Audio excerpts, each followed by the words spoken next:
Hello बेटा, कैसे हो? बढ़िया।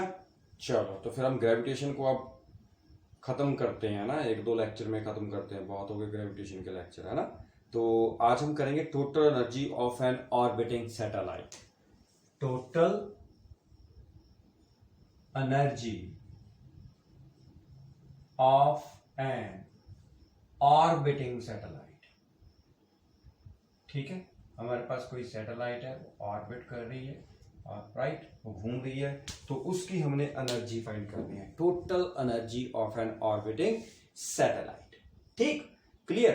तो इसमें हमने क्या करना है, हमारे पास देखो जो एनर्जी होती है सैटेलाइट की इन इट्स ऑर्बिट, वो किसके बराबर होती है? Sum of kinetic energy plus potential energy. यही होती है जो एनर्जी होती है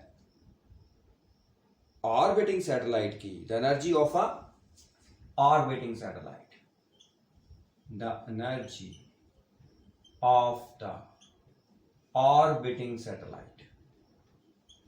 राइट, कोई भी सैटेलाइट जो है वो जब घूमता है, राइट, तो उसकी जो एनर्जी है सैटेलाइट की in its orbit, the energy of a satellite in its orbit, that is equal to sum of kinetic energy and potential energy.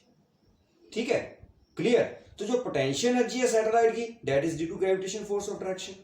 ये तो आपको पता है ना कि जो हमारे पास पोटेंशियल एनर्जी है that is due to gravitational energy, है ना।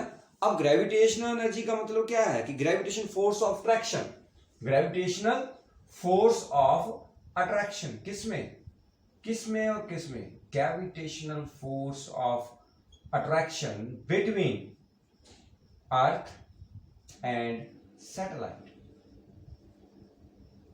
राइट, तो gravitation force between earth and the satellite.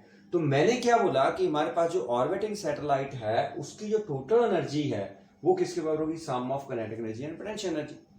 अब जब हम पोटेंशियल एनर्जी की बात कर रहे हैं तो पोटेंशियल एनर्जी कहां से आएगी? पोटेंशियल एनर्जी जो होती है सैटेलाइट की, that is due to gravitational force.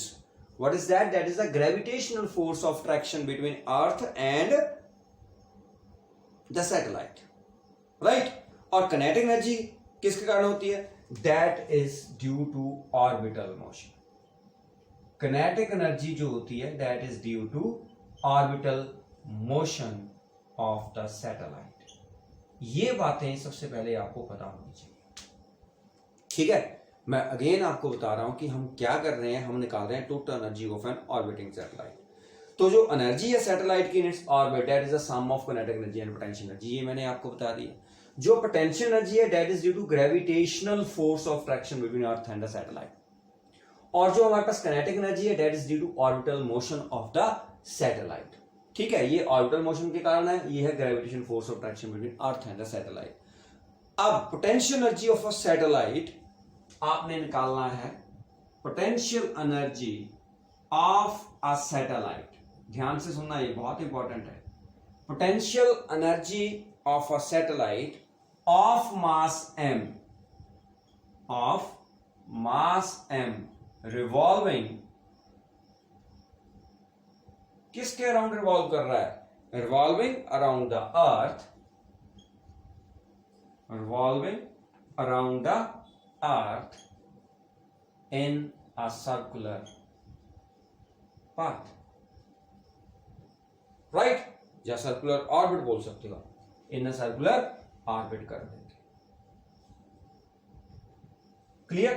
तो potential energy of a satellite of mass m revolving around the earth in a circular orbit, that is given by, किसके बराबर होगा बताना जरा?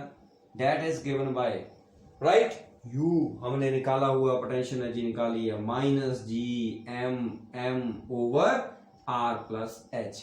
अब इसका डायग्राम मैं आपको फिर से याद करवा रहा हूं कि इसका डायग्राम क्या था कि यहां पर हमारे पास अर्थ थी, अर्थ का रेडियस कितना है आर, ये अर्थ का क्या था सेंटर, और यहां पर हमारे पास सैटेलाइट था और उस सैटेलाइट की हाइट कितनी थी? That is h from the surface of अर्थ। तो हम सेंटर ऑफ अर्थ से इसका जो डिस्टेंस है सैटेलाइट का वो कितना था r प्लस एच, यही बताया था मैंने। उसी आर्टिकल के अकॉर्डिंग हम ये काम कर रहे हैं। तो हमारे पास जो पोटेंशियल एनर्जी आई, राइट, r क्या है, that is the radius of the earth.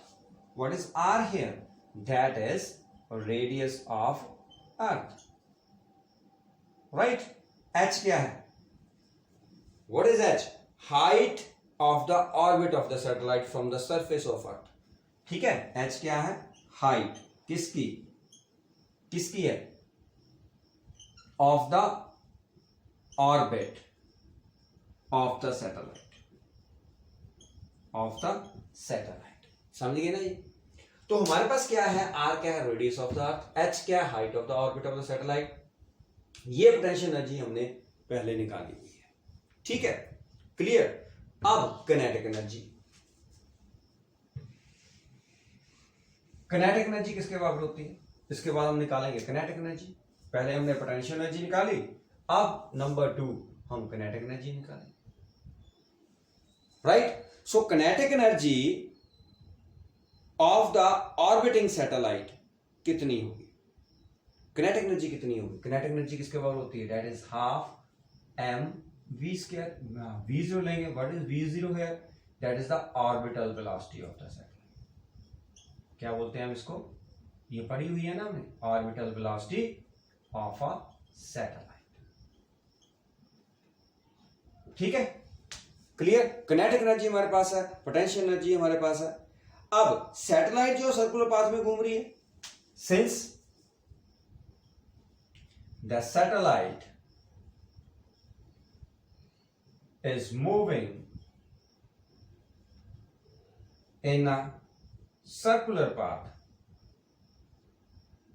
in a circular path, satellite circular path में घूम रही है। Since the satellite is moving in a circular path, तो क्या होगा, तो सेंट्रीफ्यूगल फोर्स उसको चाहिए, so centrifugal force is needed by the satellite, right। अब सैटेलाइट जो है वो सर्कुलर पाथ में घूम रहा है, इसका मतलब उसको सेंट्रीपिटल फोर्स कौन प्रोवाइड कर रहा है, gravitation force of attraction between earth and the satellite, right.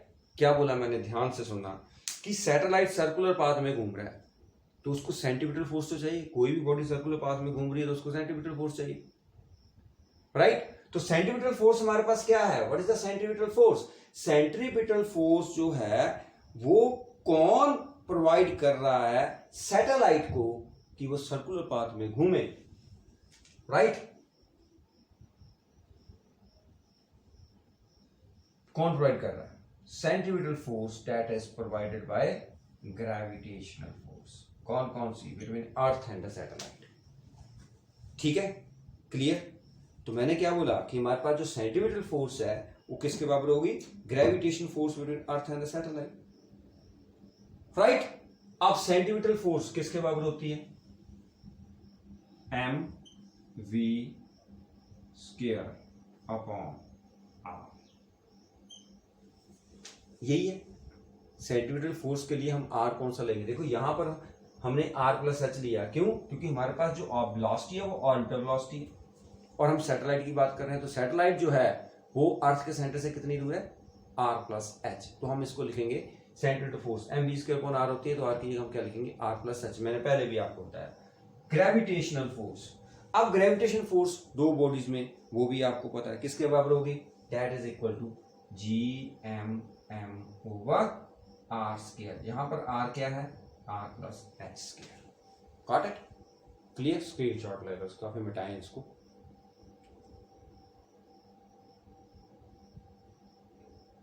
Done, clear. अब यू हमारे पास है, ये सारा नोट करके रखना, फिर मैं आपसे पूछूंगा भी कि हम क्या क्या लिखा हमने।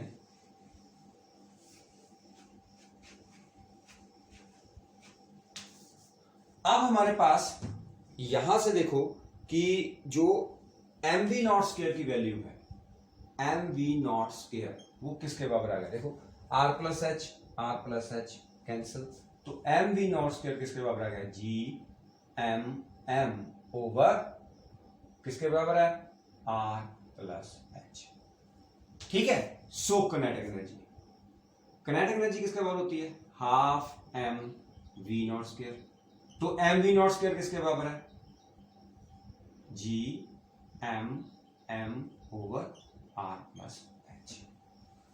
Done, clear.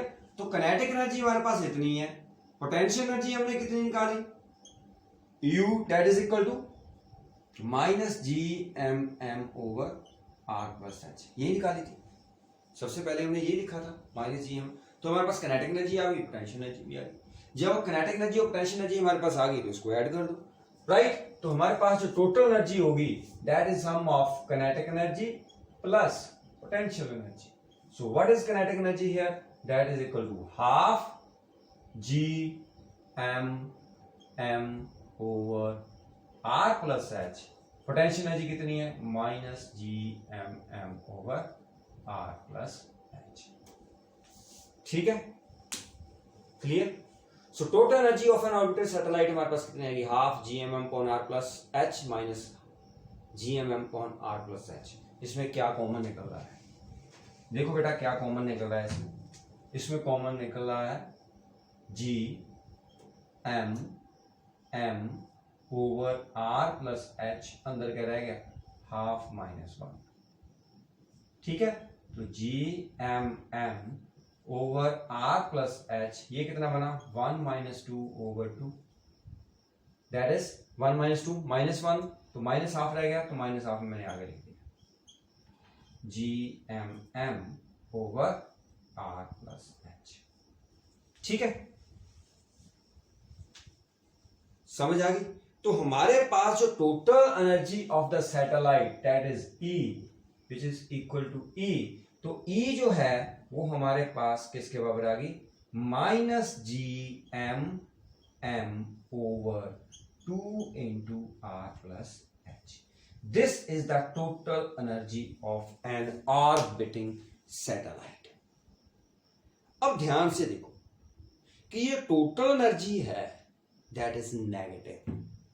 टोटल एनर्जी देखो यहां पर क्या आ रही है, नेगेटिव आ रही है। What does it mean, it mean जो सैटेलाइट है that is bound to the earth in the same way as the earth is bound to the sun, right. जो सैटेलाइट है वो अर्थ के साथ इस तरह बाउंड हुआ है जैसे अर्थ सन के साथ है।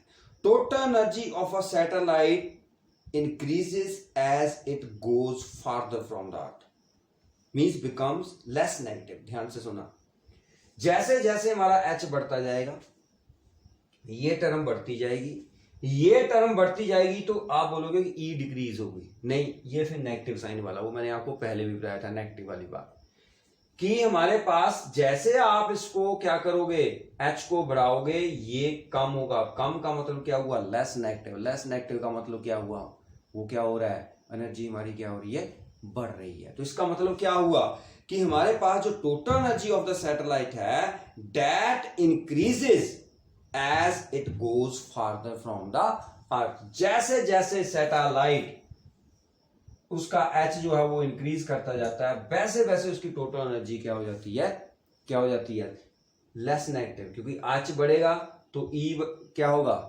एच बढ़ेगा तो ई कम होगा। ई कम होगा मतलब टोटल एनर्जी हमारी क्या है, नेगेटिव में है, तो हमारे पास क्या हो रहा है, ई कम हो रहा है, नेगेटिव साइड में कम हो रहा है। इसका मतलब क्या हुआ कि वो हमारे लिए पॉजिटिव है। नेगेटिव साइड में कम क्या मतलब, पहले -4 था, अब -3 हो रहा है, फिर -2 हो रहा है, फिर -1 हो रहा है। तो इसका मतलब क्या है कि ये -1 -2 -3 -4, इसमें बड़ा कौन सा है, -1 बड़ा, राइट। इसका मतलब इंक्रीज हो रही है। जैसे जैसे एच हमारा बढ़ रहा है तो हमारे पास ई क्या हो रही है, इंक्रीज हो रही है। ठीक है कि नहीं, क्लियर है। तो कई बार हमसे पूछ लेते हैं कि एक ग्राफ बनाओ, variation of kinetic energy, potential energy and total energy of a satellite with distance. ठीक, चलो अब हम ये नोट कर लिया आपने, कर लो स्क्रीनशॉट लिया। ओके, अब हमने ग्राफ ड्रा करना है। ठीक है, ये आर्टिकल बेटा इंपॉर्टेंट है और इसको ध्यान से करना है। ठीक, अब हमारे पास क्या है, ये हमने total energy of an orbiting satellite करना है। ठीक है, वो निकालना है, फिर काइनेटिक एनर्जी, फिर पोटेंशियल एनर्जी। तो variation of kinetic energy, potential energy and total energy with distance r, इस तरफ को हमारा r है। ठीक है, इस तरफ को हमारा क्या है, r है, और हमने किनेटिक एनर्जी, पोटेंशियल एनर्जी, ये इसको नीचे भी करो ऐसे, ठीक, क्लियर। टोटल एनर्जी आपकी नेगेटिव है, उसका ग्राफ ऐसे आएगा, मैं आर इस तरफ को लिख रहा हूं, दिस इज टोटल एनर्जी, क्या रखा है टोटल एनर्जी को, ई, ओके, ये टोटल एनर्जी है। पोटेंशियल एनर्जी वो भी नेगेटिव है, ये पोटेंशियल एनर्जी का ग्राफ, ठीक है, this is E, this is potential energy, और रह गया किनेटिक एनर्जी, ये हमारे पास kinetic energy. So this is the graph between kinetic energy, potential energy and total energy. Okay, clear है, यहां पर ओ लिख लो आप, तो ये ग्राफ है, इसको नोट कर लेना, ठीक है।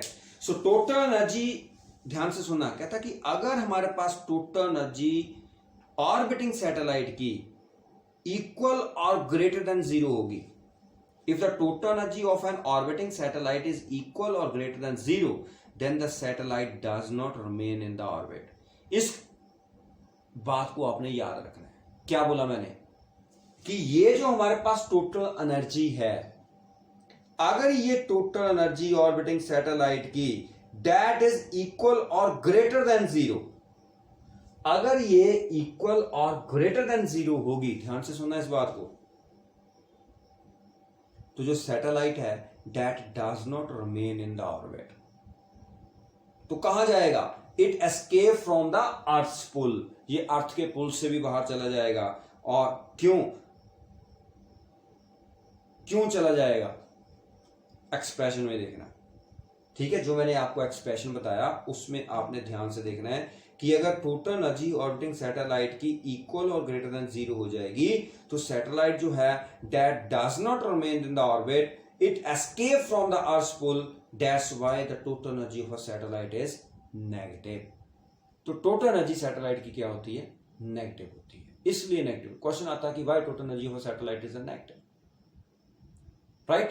Total energy of a satellite that is negative, why, क्योंकि अगर total energy of orbiting satellite की इक्वल और ग्रेटर देन जीरो हो जाएगी, तो सैटेलाइट जो है that does not remain in the orbit, it escapes from the earth's पोल।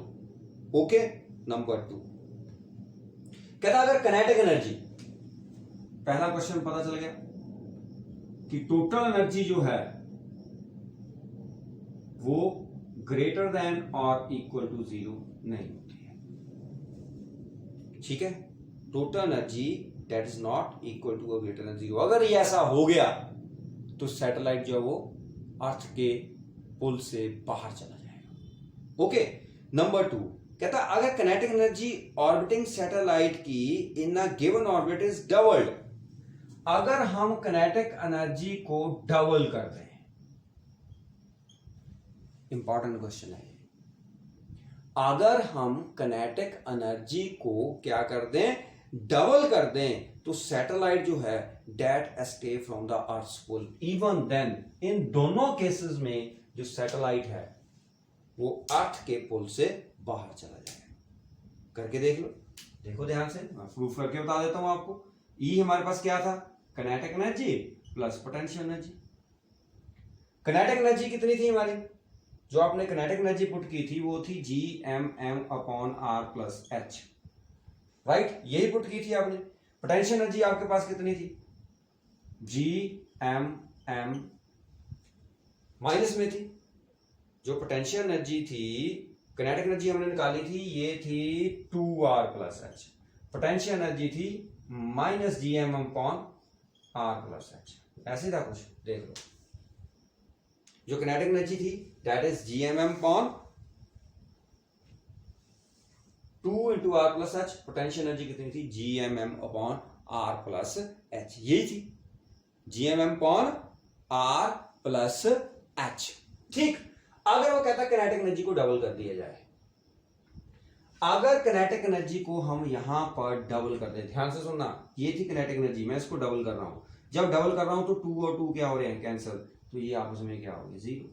तो किनेटिक एनर्जी ने पोटेंशियल एनर्जी के साथ अपने आप को क्या कर लिया, कैंसिल कर लिया। तो यहां से क्या पता चल रहा है कि ई जीरो है, लेकिन हमने क्या बोला कि ई ना तो जीरो होती है ना ही ग्रेटर देन जीरो होती है। क्यों, क्योंकि अगर ऐसा होगा तो it will escape from the gravitation pull of the earth. क्यों होता है ऐसे, वो आपके लिए क्वेश्चन है, ठीक है, क्लियर।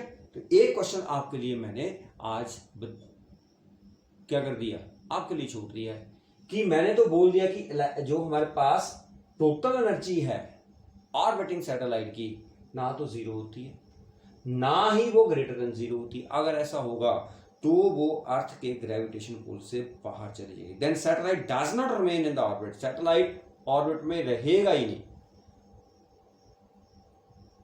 समझ आई?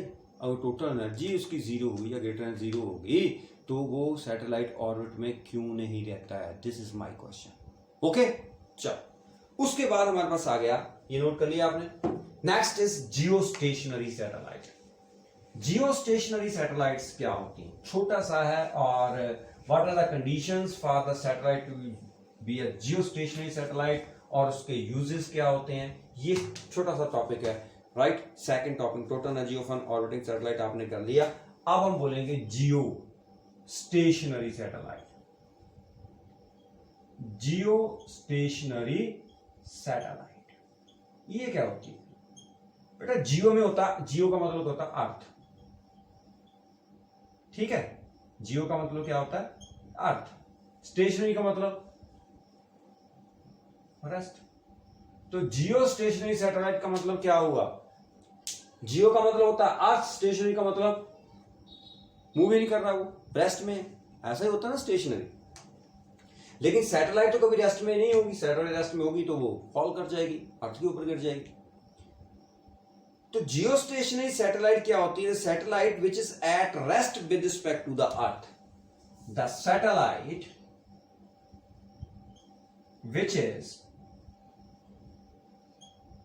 at rest, which is at rest with respect to the earth, that is called geostationary satellite, ठीक है। और जिस ऑर्बिट में घूमते हैं उसको हम क्या बोलते हैं? जियो synchronous, Jio synchronous orbit,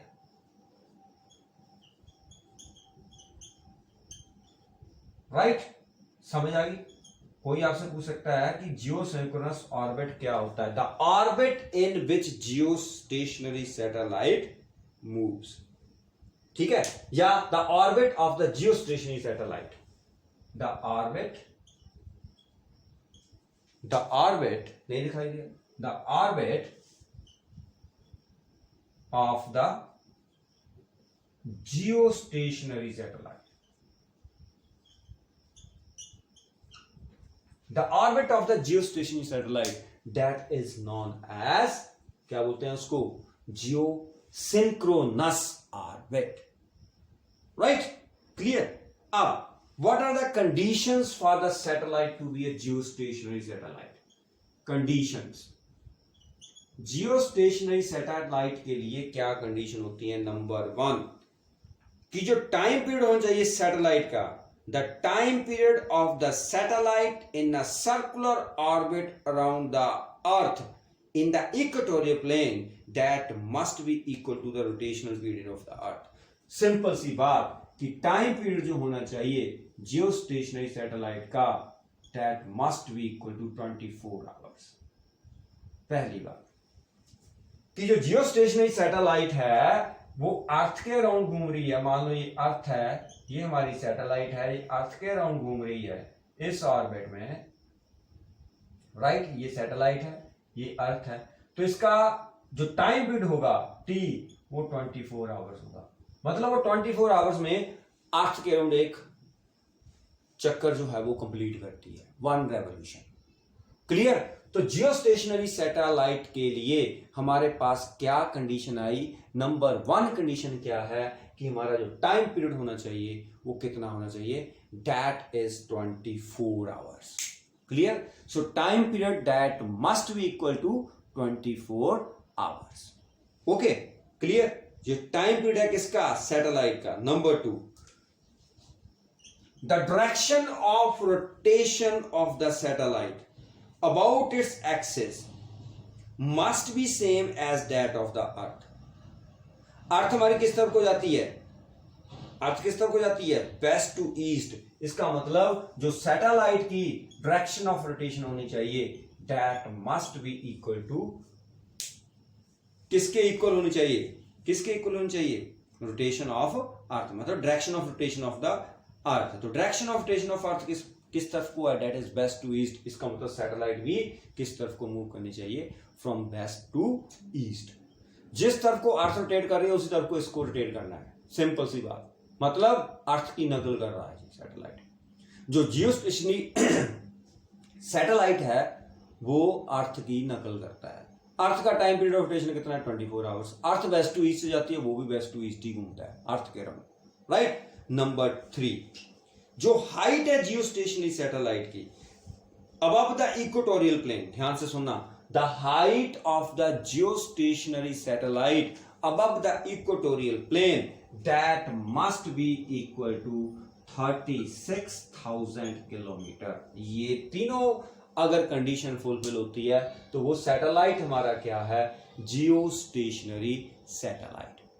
is that clear? तो वो सैटेलाइट हमारा कौन सा सैटेलाइट होगा बेटा, that is geostationary satellite. Got it? तो हमारे पास क्या बना कि जो कंडीशन है जियोस्टेशनरी सैटेलाइट, आपको पता चल गई, satellite which is at rest with respect to the earth. Geosynchronous orbit क्या हुआ, the orbit of the geostationary satellite. Simple सी बात। कंडीशन क्या है, what are the conditions for the satellite to be a geostationary satellite? तो पहली condition मैंने आपको बता दी कि फर्स्ट कंडीशन हमारे पास क्या है कि जो हमारे पास सैटेलाइट है जियोस्टेशनरी सैटेलाइट, उसका जो टाइम पीरियड होगा that must be equal to 24 hours. Number 2, जो direction of rotation of the satellite है that must be from west to east, earth की नकल पूरी, और हाइट उसकी above the surface of earth, मतलब इक्वेटोरियल जो हमारे पास प्लेन है, right. The height of geostationary satellite above the equatorial plane that must be equal to 36,000 kilometre. कितना? 36,000 किलोमीटर। Is that clear? पता चल गया? अब हमने हाइट कैसे निकाली? हमने कल एक आर्टिकल किया था ना, उसमें हाइट ऑफ द सैटेलाइट निकाली थी, उसमें सारी वैल्यूज पुट कर दिया, टाइम पीरियड पुट कर दिया। ये मैं आपको फिर से बता रहा हूँ, एच वाला हमने कल एक आर्टिकल किया था, इससे पहले वाला lecture T square R square, याद है कुछ, जी ओवर 4 पाई स्क्वायर, फिर हम यहां पर क्या करते थे 1/3 माइनस यहां पर आर, ऐसे कुछ किया था ना। तो वहां पर हमने क्या पुट किया, टाइम पीरियड 24 आवर्स। 24 आवर्स का मतलब क्या है, 60, इसमें कितने होते हैं 24 आवर्स में कितने मिनट होते हैं, 60 मिनट। 60 मिनट, एक मिनट में 60 सेकंड, तो टाइम पीरियड हमने इतने सेकंड पुट कर दिया। जी आपको पता है कितनी है, 9.8, टी इतना है, जी हमारे पास कितनी है 9.8, पाई की वैल्यू आपको पता है, रेडियस ऑफ अर्थ आपको पता है 6.4 into 10⁻6 metre, right. Value put करो तो आपके पास एच जो आएगा वो नियर 36,000 किलोमीटर आ जाएगा। ओके, क्लियर है? अब हमारे पास आ गया कि यूजेस क्या होते हैं जियोस्टेशनरी सैटेलाइट के। जियोस्टेशनरी सैटेलाइट के क्या यूजेस हैं? Number 1, they are used as communication satellite, right? they are used as uses, ऐसे लिख लो यार, है ना, लिखना क्या है, they are used as communication satellites। ठीक है, क्लियर? हमने मैसेज को सेंड करना है from distance places, right, through television या टीवी प्रोग्राम, तो हम जियोस्टेशनरी सैटेलाइट जो है वो यूज करते हैं। Number 2, they are used as weather satellite to forecast weather। इनको वेदर सैटेलाइट भी बोलते हैं। जो हम देखते हैं ना कि हमारे पास वेदर आ रहा है, राइट, इतने में ये हो रहा है, उतने में ये हो रहा है, वेदर फोरकास्टिंग के लिए भी हम क्या करते हैं, इसको यूज करते हैं। ठीक है, क्लियर? वेदर फोरकास्टिंग के लिए हम सैटेलाइट को यूज करते हैं। और ये हमारा जो अपर रीजन है एटमॉस्फेयर का, उसको एक्सप्लोर करता है। They are used to explore the upper region of the atmosphere. जो अपर रीजन है एटमॉस्फेयर का, उसको भी एक्सप्लोर करने के लिए हम क्या करते हैं, इसको यूज करते हैं। And they are use to know the exact shape of the earth. Earth की शेप देखनी है वो कैसी है, उसमें भी हम क्या करते हैं, इसकी हेल्प लेते हैं। क्लियर है? तो ये थे हमारे पास भी और बहुत सारे यूजेस है इसके, ठीक है। अब देखो रेडियो ब्रॉडकास्ट जब हम करते हैं तो नीड क्या है इसकी जियो स्टेशनरी सैटेलाइट की, ये मैं आपको बाद में बताऊंगा। What is the need of Jio stationery satellite for long distance communication, कि हमारे पास नीड है इसकी, क्यों हम जियो stationery satellite long distance communication के लिए यूज करते हैं, इसका रीजन क्या है, और हमारे पास कोई मेथड है नहीं, राइट। हम जियो स्टेशनरी सैटेलाइट ही क्यों यूज करते हैं, तो इसके लिए हम फिर एक लेक्चर और बनाएंगे, तो फिर मैं आपको वहां बताऊंगा, पोलर सैटेलाइट के बारे में बताऊंगा और weightlessness in a satellite, right. ये 2-3 लेक्चर, बस एक ही लेक्चर है, उसके बाद आपका ये खत्म। जियो स्टेशनरी सैटेलाइट के साथ आपका जो है वो 90% खत्म हो गया। अब हमारे पास पोलर सैटेलाइट रह गए और वेटलेसनेस रह गया, और एक छोटा सा टॉपिक और जो मैंने आपको बोला कि नीड क्यों होती है, तो 5 मिनट का काम है, ठीक है। तो टिल देन आप ये सारे का सारा करो, और ये कंडीशंस आपने लिखनी है कि टाइम पीरियड जियो स्टेशन सैटेलाइट का must be 24 hours, S2 east rotate करेगा वो, हाइट उसकी of the surface of 36,000 kilometre, और बहुत सारी बातें जो मैंने बताई, यूजेज उसके बताएं, कहाँ कहाँ यूजेज हो रहे हैं, तो वो आपने कॉपी के ऊपर लिखें, ठीक है बेटा। Okay then, good bye.